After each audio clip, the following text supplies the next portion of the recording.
깊이 있는 경제 발전소. 시민과 함께 공부하는 경제 시사 프로그램 경제발전소 박연미입니다. 네, 한쪽으로 치우치지 않고 평균 대비해서 딱 나눠보겠습니다. 쏟아지는 기사 속에서 중심 잡는 법 배우는 나눠봅시다. 오늘은 이정호 전 미디어오늘 편집국장님 모셨습니다. 안녕하세요. 네, 반갑습니다. 오늘 어떤 것 따져볼까요? 오늘은 OECD 보건 통계가 최근에 나온 게 있습니다. 그거를 보도한 언론들을 한번 보겠습니다. OECD 보건 통계, 이게 그런 거죠. 한국 사람들이 얼마나 건강하게 오래 사느냐, 그리고 행복하냐, 뭐 이런 것들을 비교한 걸로 알고 있는데 이번 통계 보도 태도가 어떤가요?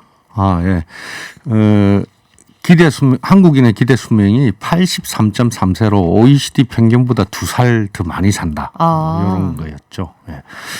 그리고 또 이제 의료 장비는 많은데 CT나 MRI 말입니다. 예, 그런 거는 많은데 의사 수는 퇴부족하다. 이런 내용도 있었고요. 그다음에 그동안에 여성은 80대 중반까지 기대 수명이 있었는데 남성은 다 70대 중후반에 머물렀는데 한국인 남성조차도 80.3세로 기대 수명이 80세로 올랐었다. 뭐 이런 내용들이 주로 나뉘어져 있었습니다. 한국인 남성의 기대 수명도 좀 늘어났다. 이게 혹시 코로나 이후에 조사된 결과인가요? 아닙니다. 코로나 전입니다. 전에 데이터는 2019년 데이터입니다.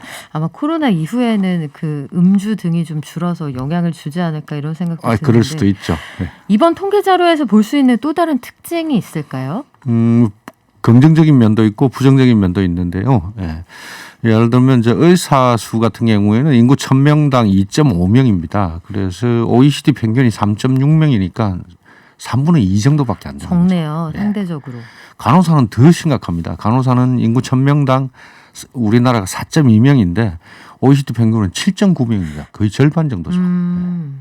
의료 인력이 굉장히 부족하다는 얘기인데 우리가 사람을 덜 뽑는 겁니까? 아니면 현장을 떠나는 분들이 많은 겁니까? 의사 같은 경우에는 사람을 덜 뽑는 게 문제죠. 정원 자체가 적다. 예. 네. 그래서 뭐 지난번에 공공의료 의대를 통해 가지고 정원 확대를 하려고 했는데 전공의들이 이제 단체 행동을 했지 않습니까? 네. 그건 큰 틀에서는 이제 방향이 잘못된 거다 이렇게 볼 수 있는 거고요. 간호사들 같은 경우는 좀 다릅니다. 간호사들 같은 경우에는 인구 10만 명당 간호학과를 졸업하는 사람의 숫자는 40.5명입니다. 예. 적지 않은데요? 예. 근데 이제 OECD 평균이 31.9명이기 때문에 9명 정도 더 많은 편입니다. 그런데 간호사 퇴부족하죠. 실제 현업에서 일하는 간호사는. 그 이유는 이제 저임금, 장시간 노동, 실제로 이제 그렇게 데이터로도 나와 있고 또 그리고 이제 임신, 육아, 출산 등으로 인해 가지고 이 경력이 단절되는 간호사들이 복귀할 수 있는 통로가 좁다라는 거. 이게 이제 또 문제죠. 그렇군요. 지금 가뜩이나 이제 코로나 상황 이후에 간호 인력에 대한 수요가 엄청나게 늘어나고 있거든요. 그리고 이분들이 대형 병원의 경우에는 3교대 근무를 하시는데 이 3교대가 또 달 단위로 좀 바뀐다는 말씀 들었습니다. 한 달 안에서도 뒤죽박죽으로 되어 있습니다. 4조 3교대. 되면 사람이 생활 리듬이 완전히 깨져버리니까 일상생활이 어려워지는 거군요. 청취자분들께서도 간호사인 분들은 아시겠지만은 간호사 근무 출근 자체가 엉망진창입니다. 그러니까 데이, 이브닝, 나이트 이렇게 되는데 아침 7시 30분에 들어오는 게 데이고요. 네. 이브닝은 오후 3시 정도에 들어옵니다. 네. 그리고 이제 나이트 같은 경우는 밤 9시 반 정도 들어오는 거죠. 그런데 그거조차도 이제 적응할 만하면 스케줄이 바뀌기 때문에 힘들다는 말씀 저도 주변에서 많이 들었는데 아이고 보건소나 이런 데서 최근 들어서 선별진료소 근무하시는 우리 의료진 분들 보면 손이 다 부르터 있더라고요. 그렇죠. 너무 안타까운데 이분들을 현장에 들어오시게 하는 그런 출구를 좀 찾았으면 좋겠고 또 문제가 될 만한 통계치가 없을까 살펴보니까 자살률은 여전히 좀 높네요. 네, 이게 사실은 25년 전 같은 경우에는 이제 11명 정도 인구 10만 명당 자살자가 연간 그 정도 나왔었는데 그럼 그때는 OECD 같은 평균은 지금 현재 자살자가 계속 떨어지는데 저희는 떨어지지 않고 정체되거나 약간 올라가거나 이래가지고 지금 현재 수준으로는 우리가 인구 10만 명당 24.7명까지 올라가 있습니다. 배가 넘습니다. 이게 OECD에서 어느 정도 되는 수준입니까? 제일 높은 거고요. OECD 평균은 11.0명입니다. 그렇군요. 이게 그 OECD 평균이 11.2명, 11명이다. 외환 위기를 거치면서 이후에 우리나라의 어떤 그 스스로 극단적인 선택을 하시는 분들의 비율이 계속 높아지고 있다는데 경제 환경하고도 밀접한 문제가 그렇죠. 있는 모양이네요. 95년도까지만 하더라도 OECD 평균보다 저희들 자살자가 조금 더 적었습니다.